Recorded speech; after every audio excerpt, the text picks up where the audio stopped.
Cuánto me alegro de saludarles en este 29 de octubre del 2019. Esto se acaba ya. El que se acaba. Hombre, se acaba la legislatura, vienen otras elecciones.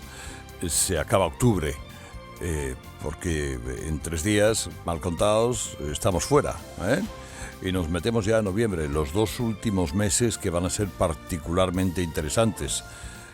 Uno porque hay elecciones el día 10, otro porque muchos van a encontrar trabajo en eso que se llama, la temporada navideña, que es una temporada donde los servicios particularmente trabajan mucho más y necesitan más mano de obra. Así que enhorabuena si consigue usted trabajo en estos próximos días y lo está buscando, claro. Tiene mucho que ver con la violencia, con las perspectivas y prospectivas del voto, la información del día, y con la crónica de sucesos que es particularmente estremecedora en alguno de sus casos. En el caso de la pelea en Barcelona, brutal pelea entre pakistaníes en Badalona, entre 2 clanes que al parecer se disputaban un territorio para la venta de droga.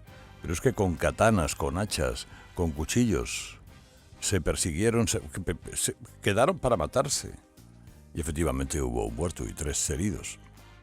Y con el espeluznante caso del hospital de Alcorcón. ¿Qué historia es esa?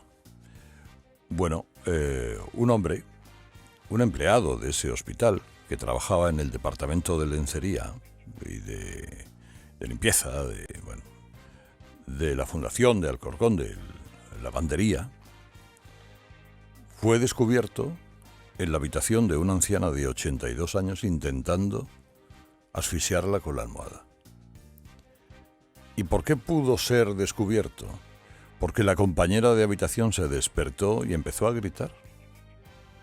Y entonces llegaron rápidamente las enfermeras. Bueno, atendieron a la mujer. Este hombre echó a correr. Fue detenido por los de seguridad y luego finalmente vino la policía. Pero la sorpresa viene al saber que este individuo, JJFG, de 49 años, es un hombre que mató ya a 2 personas hace 20 años, de la misma forma, en el hospital clínico. Primero, en diciembre de 97, a una anciana de también 82 años, y luego a un recluso que dormía en la enfermería de la prisión de Carabanchel, donde estaba preso.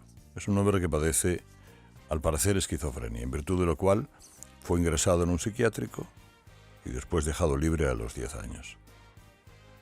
Lo sorprendente de todo es que un hombre con estos antecedentes pudiera estar trabajando en el hospital de Alcorcón. Esta mujer ha salvado la vida de casualidad. De casualidad. Y gracias a que la compañera tenía el sueño leve. Pero ¿por qué estaba trabajando en el departamento de lencería y lavandería, que yo me imagino que será una contrata? Pues una empresa a la que habrán contratado para hacer esos trabajos. No sabía nadie qué proceso esquizofrénico vivía este hombre y, sobre todo, qué historial criminal tenía a sus espaldas. Pues ayer estuvo a punto de volver a hacerlo. En otro tipo de violencia es la violencia a la que ahora por primera vez reconocen acudir algunos de los líderes de las movilizaciones en Cataluña.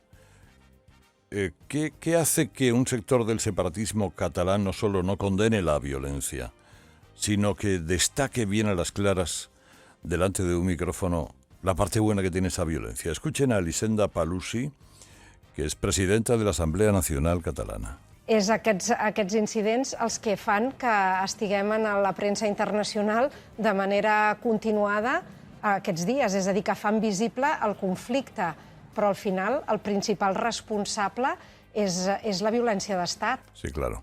Principal responsable la violencia del Estado. Pero ya nos va bien, dice. Ya nos va bien, que se tiren piedras, se quemen los contenedores, etcétera, etcétera, porque es lo que hace visible el conflicto.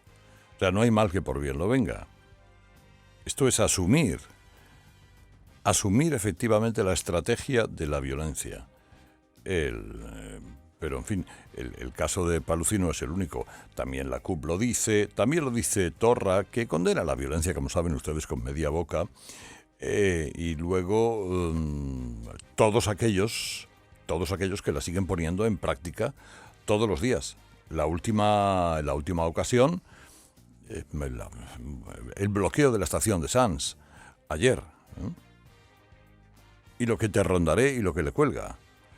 Pues a todo ese lienzo sumen ustedes otra pincelada. La Audiencia Nacional descubre que los CDR reportaban a Puigdemont. Hoy lo cuenta la prensa del Mundo. El análisis de las conversaciones intervenidas a los radicales detenidos revela que consultaban su estrategia con el expresidente. Hombre, no es ninguna sorpresa, pero hay ya constancia. Puigdemont, por cierto, que hoy va a los juzgados a Bruselas a que le digan que la Fiscalía está de acuerdo con extraditarle a España, cosa que seguramente no pasará. ¿Y qué es lo que estamos esperando hoy? ¿O sobre qué estamos echando más las cuentas en este día en el que, por cierto, hay huelga universitaria indefinida en Cataluña? Así que será otro día de barricadas, acoso a los que pretendan dar clase, etcétera, etcétera, etcétera. El CIS. Miren, dentro de muy poco, un par de horas, quizá menos, conoceremos esta macroencuesta del CIS, que son 18.000 entrevistas. Oiga, 18.000 entrevistas son, en fin, si luego no las maleas, utilizando un método, cambiando un método y utilizando el que no debes y haciendo lo que no debes, te da una idea bastante fidedigna de lo que hay.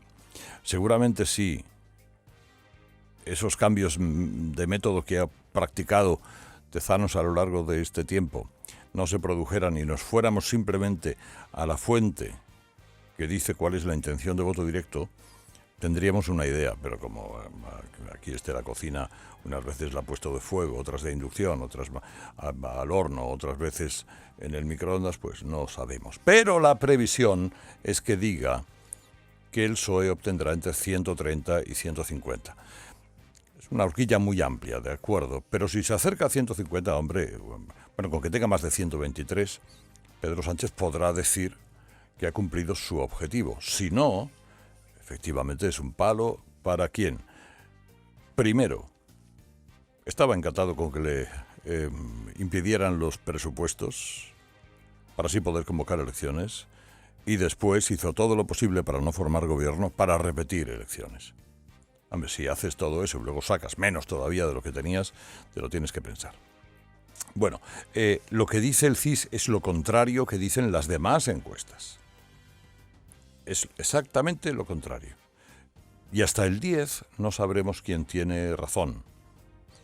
Porque lo que más algunos manejan, o el argumento que más se maneja, es que el CIS, realmente más que una encuesta, lo que hace es un factor movilizador, que es lo que pone en marcha. Pero cuidado, porque el CIS acertó en el 28 de abril. Y todos los que dijimos que aquello era una barbaridad, lo que iba diciendo el CIS, etcétera, etcétera, nos tuvimos que meter lo que decíamos por donde el sol no brilla, ¿eh? Es verdad que también el CIS se equivocó en las elecciones andaluzas.